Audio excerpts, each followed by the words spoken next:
Let's talk about how to save someone's skin to supersize and grow your business. Of course, I have a little bunny here. I have honestly come from a big family of hunters. I have hunted, but I've never hunted bunnies. But if I did hunt bunnies, I would make sure that we used their beautiful soft pelt, that's their skin, as well as the rest of the bunny.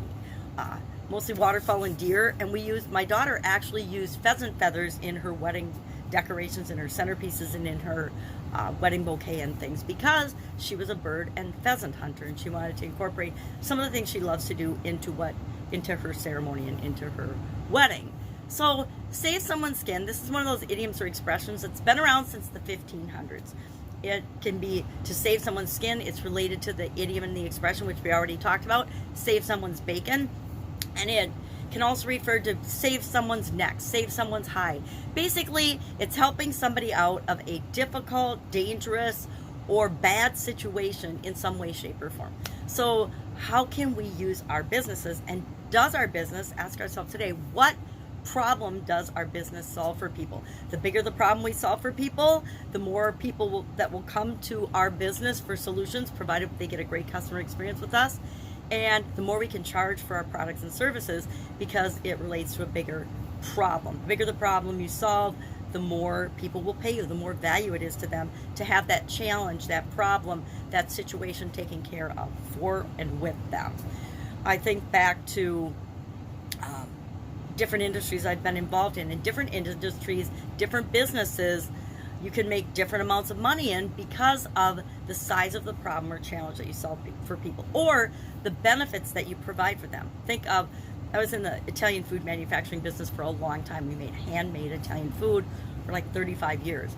And the problem that solved is, what's for dinner? That's not a huge problem because people usually eat 3 or more times a day. And so what's for dinner is a problem that they're having to resolve all the time. But it's not a giant problem in the overall scheme of things. Versus we help people that were in distressed situations to handle their real estate situation, the real estate problem. If they were going into foreclosure, or they needed a short sale, or they needed a loan modification, we had businesses that helped to do that. Now, that solved a huge problem for people, right? And it impacted them for the rest of their life based on their credit, based on their ability to rent another place, based on their ability to have a place to live, to live in a place and have a place to live.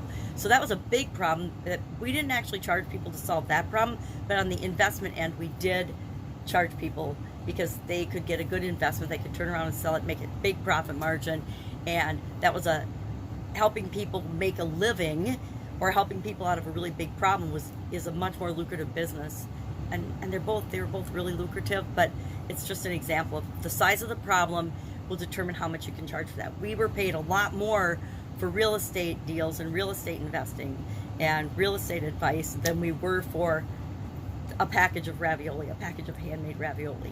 I mean, one was under $10 and one was $10,000, right, or more. So love to know today, have you ever saved someone's skin? Have you ever had your skin saved? I've had my bacon and my skin saved before, primarily by a couple of attorneys and by some mentors and coaches in terms of helping me to make sure that I didn't do the wrong thing or make a big mistake that I was considering making. I think the more we research and look into situations, and not that we get stuck in analysis paralysis, but that we actually do our homework before we make decisions and choices. We talked about that today in the annual challenge. We're talking about using something I call the urine analysis, which is a funny name, but it's a great way to compare non-like variables and things when we're making a decision and a choice. So I'd like to know, have you ever saved someone's bacon or someone's skin? I guarantee I've saved a few people's skin. I had an employee that ended up in jail that needed help. I've had people with lots of personal and health challenges that we've been able to help. And that's part of why we build and grow and have businesses, because I firmly believe that entrepreneurs and business owners are the only ones that contribute in a positive way to society and making the world a better place in terms of adding value and creating things. I mean, politicians and the government likes to take credit for that, but they really don't create anything. They just use they're masters of using other people's money to give the illusion of creating things that add value to the world, but really it's just a matter of redistributing the wealth. That's kind of what it is. All right. I would love to know your experience with saving someone's skin. Share in the comments below, and I will, of course, be with you tomorrow with another contribution-related idiom. Have an awesome day.